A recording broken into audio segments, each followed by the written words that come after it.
இன்று காலையே தங்கத்தின் விலை உயர்ந்திருந்த நிலையில் மேலும் விலை உயர்வு கண்டிருப்பதாக அண்மை செய்தியை பார்க்கிறோம். சென்னையில் தங்கத்தின் விலை கிராம் ஒன்றுக்கு 12,370 ரூபாயாக விற்பனை செய்யப்படுகிறது.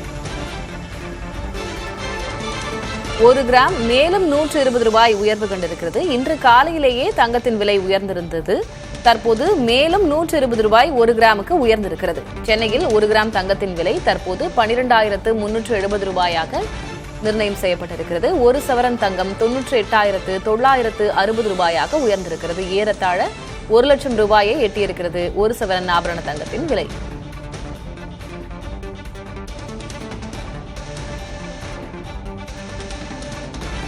தங்க நகை வியாபாரிகள் சங்கத்தைச் சேர்ந்த ஜெயந்த்லால் சலானி இது தொடர்பாக பேசுவதற்காக இணைந்திருக்கிறார். சார், இன்று காலையிலேயே நம்ம பேசியிருந்தோம். தங்கத்தின் விலை உயர்வதற்கான வாய்ப்புகள் தான் அதிகம் இருப்பதாக நீங்க சொல்லியிருந்தீங்க. அதே தான் நடந்திருக்கிறதுன்னு பார்க்கணுமா? தொடர்ந்து பல காரணங்கள் சர்வதேச நிலவரத்திலிருந்து ஏற்பட்டது. அதன் காரணமாக தங்கம் விலை தொடர்ந்து உயர்ந்து வருகிறது. இன்னும் தங்கம் உயர்வதற்கு நிறைய வாய்ப்புகள் உள்ளது அப்படின்னு சொல்லலாம். காரணம் அதனுடைய தேவை, அதன் மீது உள்ள முதலீடுகள், சர்வதேச வங்கியிலுடைய வட்டியினுடைய விகிதம் குறைப்பு போன்ற காரணங்கள் முதலீட்டாளர்களுக்கு பெரிய ஒரு ஆர்வத்தையும் பெரிய லாபத்தையும் கொடுத்து கொண்டு வருவதால் தொடர்ந்து தங்கத்தின் மீது முதலீடுகள் சர்வதேச சந்தையில் உயர்ந்து வருகிறது. அதனால் உள்நாட்டு சந்தையிலும் தங்கம் விலை உயர்ந்து இன்னும் உயர்வதற்கான வாய்ப்புகளும் உள்ளது.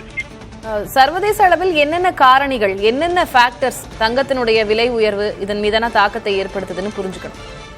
அதாவது உலகத்துடைய சர்வதேசத்தினுடைய உண்மையான கரன்சி அப்படின்னு எடுத்துட்டீங்கன்னா தங்கம் மட்டுமே. உலக நாடுகளுள்ள மத்திய வங்கிகள் மற்றும் உலக சர்வதேச முதலீட்டாளர்கள் இவர்கள் எல்லாருடைய முதலீடுகளும் தங்கத்தின் மீது பெருமளவில் உள்ளதும் தங்கத்திற்கு தேவை அதிகரித்து கொண்டு வருவதும் ஒரு பெரிய காரணம். வரும் காலங்களிலும் இதே நிலைமைதான் நிச்சயமாக தொடரும். அது மட்டுமல்லாமல் வைப்பு நிதிக்கான வட்டி விகிதம் குறைப்பு என்பது பெரிய அளவில் முதலீட்டாளர்களுக்கு ஒரு பயத்தை ஏற்படுத்தி அவருடைய முதலீடுகளும் தங்கமாக மாற தொடங்கி இருப்பதும் தங்கம் விலை சர்வதேச சந்தையில் உயர்வதற்கு பெரிய காரணமாக உள்ளது. இது போன்ற காரணங்கள் தொடர்ந்து தங்கத்தின் விலை உயரும். அது மட்டுமல்லாமல் போர் பதற்றங்கள் மற்றும் பொருளாதார வீழ்ச்சி போன்ற காரணங்களும் முதலீட்டாளர்களுக்கு பங்குச்சந்தையில் முதலீடு செய்வதை தவிர்த்து அவர்களும் பெருமளவில் தங்கத்தின் மீது முதலீடு செய்து வருகிறார்கள். அதனால் தொடர்ந்து தங்கம் விலை சர்வதேச சந்தையில் பெருமளவில் உயரும். இன்னும் பெரிய ஒரு உயர்வை நோக்கி தங்கத்துடைய தன்னுடைய பயணத்தை தொடர்ந்து நீடிக்கும். இப்போ வெள்ளியினுடைய விலை பார்த்தோம்னா கடந்த வருடம் வரை கூட வெள்ளிக்கு இவ்வளவு டிமாண்ட் இருந்ததில்ல. ஆனா இந்த வருடம் வெள்ளியின் விலை உயர்வு கண்டிருக்கிறது. இப்போ ஒரு 10 நாளைக்கு முன்னாடி வரைக்கும் கூட 176 ரூபாய் 175 அந்த ஒரு ரேஞ்சில் இருந்தது. இன்றைக்கு 200 ரூபாயை தாண்டி இருக்கிறது. இப்போ 216 ரூபாய்க்கு விற்பனை செய்யப்படுகிறது. 2,16,000 அப்படின்னு. ஏன் வெள்ளியின் விலை இவ்வளவு உயர என்ன காரணம்? வெள்ளியின் இரண்டு முகமாக, அதாவது தங்கத்திற்கு ஒரே முகம் முதலீடு என்பது மட்டுமே. வெள்ளியை பொறுத்தவரை 2 முகம் என்று சொல்லலாம். காரணம் என்னன்னா முதலீட்டு பொருளாகவும் அதே சமயத்தில் தொழில்துறைக்கு ஒரு மூலதன பொருளாகவும் அது பயன்படுகிறது. அதாவது ஏற்கனவே நான் குறிப்பிட்டது போல சோலார் மற்றும் எலக்ட்ரானிக் வெஹிக்கிள் மற்றும் லித்தியம் பேட்டரி மற்றும் சர்வதேச அதாவது ஏரோநாட்டிக்கல் ராக்கெட் போன்ற எல்லா உபகரணங்களுக்கும் வெள்ளியினுடைய தேவை பெருமளவில் தொழில்துறைக்கு பெரிய அளவில் தேவைப்படுகிறது. அதனால் தொடர்ந்து வெள்ளிக்கு உண்டான ஒரு தேவை உலக அளவில் பெருமளவில் உயர்ந்து வருவதும் அதன் மீது முதலீடுகள் உயர்ந்து வருவதும் அதனுடைய விலை உயர்வதற்கு முக்கிய காரணம். வரும் காலங்களில் தங்கத்தை விட வெள்ளியின் விலை மிக வேகமாக ஒரு லாபத்தை தரக்கூடிய ஒரு பொருளாக இருக்கும் என்பதால் முதலீட்டாளர்களும் பெருமளவில் வெள்ளியின் மீது முதலீடு செய்து வருகிறார்கள்.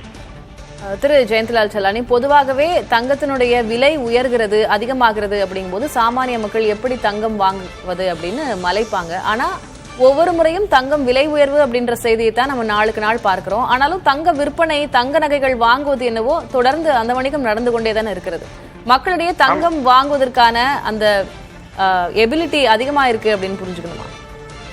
ஆமா, அதாவது தங்கத்தை வாங்குவது மிகவும் சாமானிய மக்களுக்கு ஒரு பெரிய சவாலாக இருந்தாலும் பெரும்பாலான நகை கடைகள் தங்க நகை சேமிப்பு திட்டம் தொடங்கி இருப்பது ஒரு பெரிய ஒரு வரப்பிரசாதமாக உள்ளது.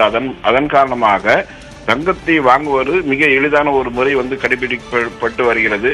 ஒரே நேரத்தில் 1 சவரனோ 2 சவரனோ வாங்குவது என்பது ஒரு சாமானிய மக்களுக்கு ஒரு இயலாத காரியமாக இருப்பினும் தங்கத்துடைய நகை சேமிப்பு திட்டம் பெருமளவில் ஒரு பெரிய வெற்றியையும் அது வாங்குவதற்கு மிகவும் தூண்டக்கூடிய வகையில் உள்ளது அப்படின்னு எடுத்துக்கலாம். நன்றி திரு ஜெயந்த்லால் சலானி, இணைப்பில் உங்களுடைய கருத்துக்களை பகிர்ந்து கொண்டதற்கு.